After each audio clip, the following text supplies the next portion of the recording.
Şəhidimizin əmanəti Ziyarət qardaşımızın övladının bu gün ad günüdür.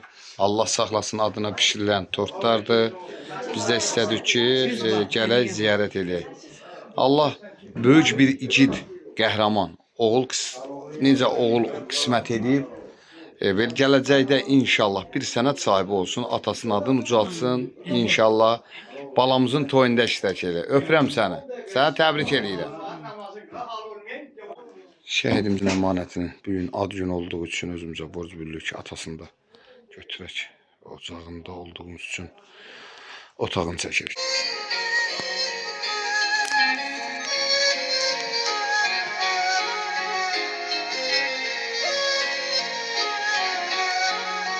Dedenden sonra yazık ailem tekti deme. Ne anandan ne bacından deleme. Ne balandan öteri batmayasan deriz koruyarıq. Kalma nigaran şehidim, onu biz koruyar idim. Vətənin uğruna verdin canını can şehidim. Vətənin uğruna verdin canını can şehidim. Seni hürmetle anır Azerbaycan şehidim. Seni hürmetle anır Azerbaycan şehidim.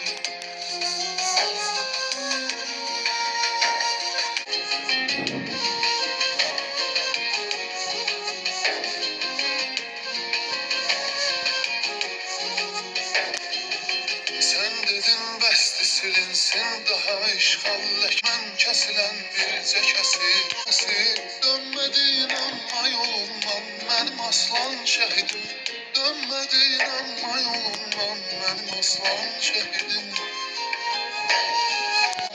Can şehidim, vətənin uğruna verdin canını can şehidim. Seni hürmetle anır Azerbaycan şehidim. Seni hürmetle anır Azerbaycan şehidim.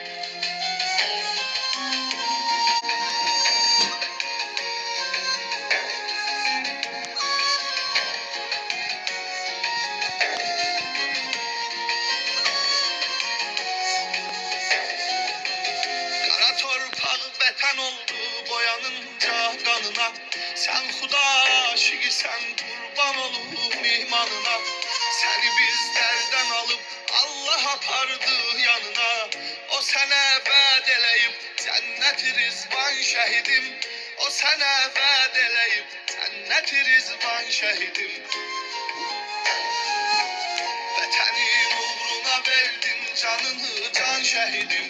Vətənin uğruna verdin canını can şehidim. Seni hürmetle anır Azerbaycan şehidim. Seni hürmetle anır.